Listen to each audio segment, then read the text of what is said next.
And you know the best way to end up with $1 million in the stock market. You start with 2 million or more, right? Like, that's just the problem with this whole thing. And then they tell you that on average, it's earned 10% since 2000 BC. You know, it's like average, like, let's say today I get in my little Venetian hotel and there's 2 shower heads and I turn one to cold and the other one to scalding hot. On average, I'm at a warm temperature, but in reality, I'm miserable as hell, right? It doesn't really work that way. That's not how the world works. So when I started at 15 with my first business, uniquely named Garrett Gunderson's Car Care, yep, and I'm detailing these cars, and then I start hiring some employees, and then I become the Young Entrepreneur of the Year for the Small Business Administration, and I win $5,000, and I'm a teenager with $5,000. What do you think I'm going to do with it? Yeah, I was a financial nerd. I was a nerd, I guess. I wanted to invest that money. You know, I was in this small coal mining town of Price, and I figured if I could invest that money and become a millionaire, that meant I was something, that I wasn't this little small town nothing. Anyone ever felt that before? Like, that takes me way back, and I'll share because, you know, all of you chose to be an entrepreneur because you're unique. There's something different about you. You said that you were going to invest in yourself or take a gamble on you instead of putting your money into other things that you don't control and you don't know anything about the outcome. And if you read Walt Disney's biography, pretty long thing, there's a letter inside of that biography from Roy, from his brother. And it was during the Depression. And he had written home to his parents and said, hey, I think that everyone's going to learn a pretty big lesson, that they think that they're investing, but they're actually gambling. Walt and I decided to take a gamble on ourselves and build a studio because it's something that we have control over. It's something that we have a vision for. And then look what happened, right? So you have this opportunity to stay in charge, to be at the forefront of it. But when I was in kindergarten, how about this? We'll go back to kindergarten to talk about why I was this money nerd. And why, instead of going out there and blowing that money and spending it and buying something like, I grew up in Price, so maybe buying like a lifted truck with a gun rack or something like that, you know, in this little coal mining town. Instead, I wanted to invest it. And by the way, when I went to ask where I should invest, the first person I went to was the president of the credit union because I detailed their cars that they repossessed. Anyone have a guess where they told me to invest that money? Yeah, certificate of deposit. How exciting is that, by the way? Certificate of deposit, rule of 72, you just take the interest rate, which is like 0.01%, you know, some ridiculously low thing, into 72. It tells you how long it takes the money to double. I was young. I'm like, will I even be alive that long? You know? It's like, that's longer than I've been alive at this point. So a CD sounded awful. But then I did what a lot of people do. I said, well, who do I know that has a lot of money? And I went to my uncle. And my uncle, he had a lot of money. He had a really big home. So I thought that meant you had a lot of money. Now, for some people, it means they're on the brink of bankruptcy. But for him, he actually made a lot of money. So I went and said, where should I invest? And he said, Novell. Who's heard of Novell? At the time, they owned 87% of the traffic of the internet, and now there's like 7 people in the room that know who Novell is. So if I would have invested in Novell, what would have happened to my money, right? That $5,000 would have went away pretty quickly. So fortunately, my aunt pulled me aside and she said, your uncle makes a lot of money in business and then pisses it away in the stock market, right? And you know the best way to end up with $1 million in the stock market. You start with 2 million or more, right? Like, that's just the problem with this whole thing. And then they tell you that on average, it's earned 10% since 2000 BC. You know, it's like average, like, let's say today I get in my little Venetian hotel and there's 2 shower heads and I turn one to cold and the other one to scalding hot. On average, I'm at a warm temperature, but in reality, I'm miserable as hell, right? It doesn't really work that way. That's not how the world works. I mean, let's just do simple math. Let's say that you have $10,000 and you're in 100% on it. Who knows what that grows to? 20,000, right? Now, if you lose 50% the next year, now what is it? Back to your 10,000. So that's a 0% actual return, right? Actual return. Worse than that because they took their damn fees no matter what. But it's a 0% actual return. But anyone know how to just do quick averages like math, right? So if we had 100% the first year, Philip, we subtract 50% the second year, that's a positive 50%, right? Over 2 years, divide it by 2, that's a 25% average return. This is why no one's getting ahead in the stock market. It's all a bunch of crap. We did research. Since 2000, the US stock market, adjusted for inflation, has only done 9%. Total, not per year, total. You have this unique advantage where you could really go in and invest in yourself, build a business. Don't separate the money from your business. Invest in your inventory. Invest in your liquidity. Put it into you. At least if you make some mistakes, which I guarantee, anyone in here ever made a mistake in business, or just me up here? You know, you'll make mistakes, but at least you could learn from those mistakes and course correct. You use that, that's a tuition. You know, try to learn as much as you can so the tuitions are less expensive. You know, paying for ASM is a lot less expensive than trying to do all this stuff on your own and just getting beat up all over the place, right? So I really acknowledge that you're here and investing the time in yourself. There's a lot of people that could have, you know, had plenty of excuses, but you found a way to be here. So back to this story, I'm sitting there talking to, you know, how do I find these people that are good at investing? And the more people I ask, the more confusing it becomes. I go talk to a mutual fund salesman, and you'll be surprised what they told me to buy. A mutual fund. How crazy is that? That's how they get paid.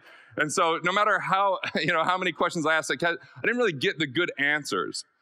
And the real reason, though, that I wanted to become a millionaire, like that was the goal when I was a teenager, not knowing what that really meant, was because, let's go back, you might not think that I know where I'm going here, because I'm going back to the kindergarten story. Remember I said kindergarten earlier?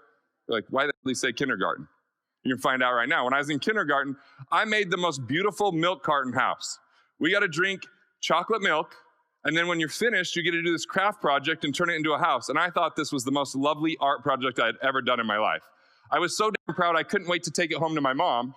But then the teacher did this thing where she put it up on a shelf and she said, memorize your address, and once you memorize your address, we'll give you back your milk carton project that you can take to your mom or dad or whatever they said, right? And I'm like, cool, yeah, I'm gonna do that. But then I went home and played football in the snow or whatever, totally forgot about it. So the second day I show up, half the students get it back, not me, because I didn't even think about learning my address. So I was really determined the second day, so I stood on that like fake green, like crappy, like hard stuff you wipe your feet on before you walk into a house. You ever see, like, I don't know what the hell that is, but we had that.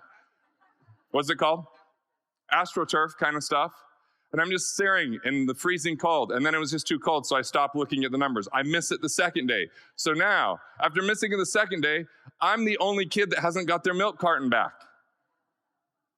And so the third day, I was so determined, but I transposed numbers, and this teacher, instead of handing me back my beautiful little milk carton project, threw it in the garbage.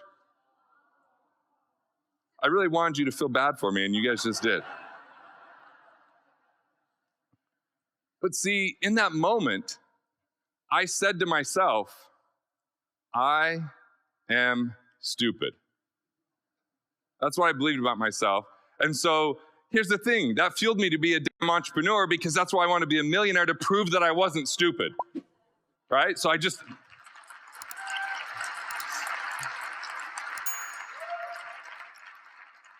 but then I realized it was stupid to even worry about this milk carton thing, right?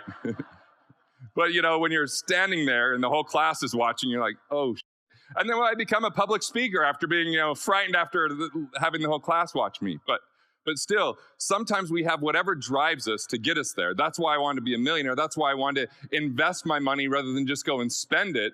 And in that journey, you know, here's what's good for you. I decided to just make quick mistakes. Most financial people make a mistake and spend 30 years defending it.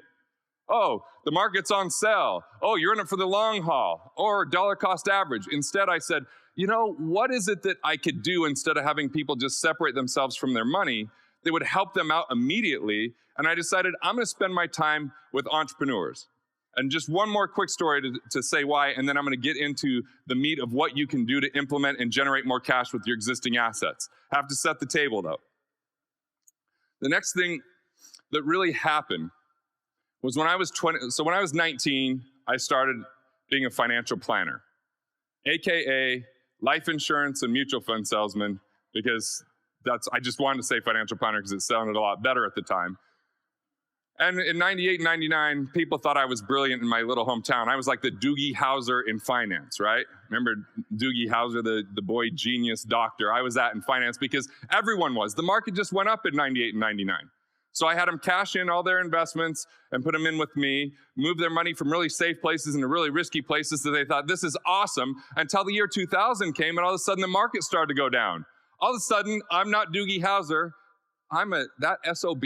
I can't wait till I see him at the family reunion, because remember, I'm 19. Who are my clients? Mom and dad, grandma and grandpa, my parents and my friends. But fortunately for me, instead of trying to defend the position and tell them to wait it out, I told them between March and May of 2000 to get all of their money out of the market and wait for me to figure out what I was really doing, because I just handed the money over to someone else and got paid a commission. One of the hardest things to do in the world is look people in the eye and say, I suck. Not as bad as budgeting, but I suck right now, and you need to do something different. You can either stay with me if you wait, or you can go find someone else. And everyone but one got their money out of the market, and we saved hundreds of thousands of dollars. Would have been millions, but I was 19 and didn't have a lot of money under management, right? So when I'm 22, I walk into a family services firm, which a family services firm means if you're worth $50 million or more, you get what everyone deserves in finance. You walk into these firms and there's a conference table and there's attorneys and there's accountants and there's investment advisors. And the person worth 50 million or more gets to sit down and they actually look out for them and they actually make sure everything's coordinated and they don't end up losing money or overpaying taxes. They don't end up taking too speculative a risk with their money. They're not in mutual funds. This is the way financial planning should be done. And I naively at that moment said, I'm gonna build that for the entrepreneur. The entrepreneur, because I'm an entrepreneur and I'm pissed off that I'm not worth $50 million at this time and I don't get access to this, so I'm gonna build that for everyone else. Now that took like a decade to do, by the way. That's hard as hell. Try to find financial professionals that subscribe to the right philosophy of wealth, that are willing to collaborate, that stick to what they're passionate about and not too many things to too many people. And then, we created like a 42-question application. We interviewed them for 9 months. They had to do our stuff before we ever let them talk to anyone else. They had to read Killing Sacred Cows and give a report on it, because that's when we knew that was like the bullshit test, right? They read that book. Anyone read Killing Sacred Cows in the room? I mean, it's pretty polarizing. If you read it, you either completely subscribe to that or you're completely vehemently opposed to it. Because I'm basically calling out all the stuff most of us have been taught about finance. Like, a penny saved is a penny earned. That's penny pinching. You'll get blisters from that. That's no fun. Or, another one would be, you're in it for the long haul. When does the long haul end? Anyone know? I mean, long haul sounds like I got like a wheelbarrow with a bunch of like cinder blocks and I'm running up hills like it's a CrossFit workout or something like that, That doesn't sound fun. The long haul sucks, and the long haul lasts until you die, but then your kids inherit the long haul if you buy into that philosophy. I'm not here to teach you about the long haul. I'm here to make sure you have economic independence. You get economic independence because you have your investment income cover your expenses, or you have entrepreneurial income cover your expenses. And what I mean by entrepreneurial income is when you have scale and leverage because other people are operating within your vision, and if you don't show up the next day, there's still income that comes in.